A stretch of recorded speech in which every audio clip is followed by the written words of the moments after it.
Hi everybody, it's Kathy here, and today I'm joining you with the Paper Funday challenge for February. It's a challenge for all things paper, and this month we are using a twist where we have to use pink or burgundy and sage. So I have the three colours on my layout today, and I'm using the burgundy cardstock for my frame. And from there, I'm adding in this, I was going to use the dot as my background, but I chose not to. I've gone more with the grid in the sage, and that is from Craft. And I am going to actually cut out some of that in the middle when I work out where my photo's going, so I can use some of those butterflies on the layout as well. Now, normally I will only do one side at a time, and this is why, because it won't go down, and sometimes the tape just is like a magnet and it causes ripples and it doesn't go on evenly. So that is why I normally only ever do it one at a time. So what I'm doing here is I'm going to double mount my photo onto a double mat, and I'm using the colours the sage green with the dots over the bright pink here. And the reason I've gone with bright pink and sage is because it is a photo of my daughter outside a wicked display. So Galinda and Alphaba are in the back. So therefore, that's why this photo matches nicely with this colour scheme. I'm now using some diamonds because I've cut some diamond shapes out on my Cricut, and I'm layering them up with the alternates with the papers, and some I'll leave single, and I'm going to tuck those in behind and around the photo to create another matting or another layer of interest on the layout. Now I'm just going to place them around strategically, and there will be the double mounted ones, and then there'll be single diamonds as well, and then there are large ones and smaller ones, so just mixing up how it looks on the layout. And as you can see, there's where I cut out where the photo is so that I can use the butterflies which are up in the top left hand corner. And I'm just going to put down my photo to put in my final diamond, which is going to overlap that bottom corner. And then I have got the mix of the sage and the pink and across my layout. Now I am going to use where I cut out my diamonds as a template, and I'm going to just draw in with my white marker 2 outlines of a diamond just to add points of interest onto the layout.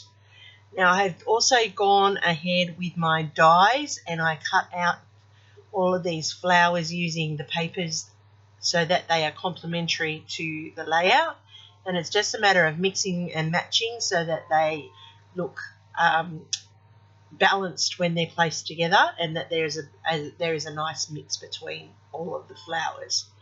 So I have got a combination of large ones, medium-sized ones and little ones, and I'm setting up 3 clusters around the photo so that they all sit beautifully together. So I'm going to have a fuller cluster to the top, the largest cluster down here at the bottom, and I do have in the burgundy the leaves, the bay leaves there, so that they extend in height and width for the clusters. Now all of the flowers are touching each other, and that's important in the cluster, that everything touches each other to allow that balance for the eye. I also have these lovely flowers that I've cut with the burgundy, and they are like skeletal flowers. They're the background just for the interest and to draw your eye around and add the colour in onto the layout. Now I have got my butterflies, and I have an odd number, 5, and that's why I fuss around with this one because I'm not sure where to put it, and in the end I do decide to put it down there at the corner. Now I'm just going to go over that white again because I want it to be a little bit more standoutish. And to finish off my flowers, I'm going to put sequins in the middle to give them a little bit of sparkle, and they are in a combination of pinks. So I have well and truly used the colour combination for this month's challenge. Now, the Paper Funday challenge is a blog on Google Blogs, and I will have all the details for the blog down below so that you can check out please go and check it out. Please get creative and have a go and enter.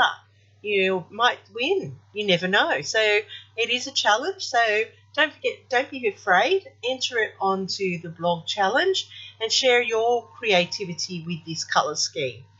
So as you can see, I've just added some white highlights to the leaves and to those skeletal flowers, and that's just to make them pop a little bit. Now to finish off my layout, I'm going to add in a faux stitched border. I am doing the white because I've got the white dots on my sage paper and it complements the photo as well. And white, black and craft are neutral when you do colour schemes. So they're things to remember. Now that I've done that, I'm just going to scatter some sequins around just to add a little bit more sparkle. And as I say, I'm very much a beginner in the scattering of sequins onto a layout. I'm just trying to make it random. Then that doesn't always work, but I am still practicing and I'm not giving up. I'm learning. And that's the most important thing when you're scrapping. And remember, it is your scrapbook, so how you do it the way you like it and what you want on yours. But I'm hoping that there's something here that's giving you, oh, that's a good moment, or an aha moment, and you'll give me a thumbs up just to let YouTube know that you like what I'm doing, so that they'll promote me a little bit more and my content will get out there. And you, my wonderful subscribers, I only want to do what you want me to keep showing you as well. So if I get a thumbs up, I know that's what you're interested in. So it works all the way around. And don't forget, comments are great as well. I'll always get back to you. Here's my layout finished off. You can see the sequins there, the flower cluster, the diamonds in the background. I've used the colours that are the challenge, which were pink, burgundy and sage green. And I have created a layout that is a lot of fun, and that's the whole purpose of the Paper Funday challenge, to have fun when playing with paper. So as I said, please go and check out the blog. It is a great place. You'll see lots of amazing pieces of inspiration, and we like to see what you create as well.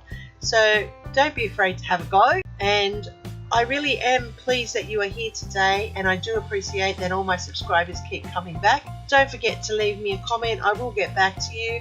Happy scrapping till next time, and here's my next video for you. See you over there.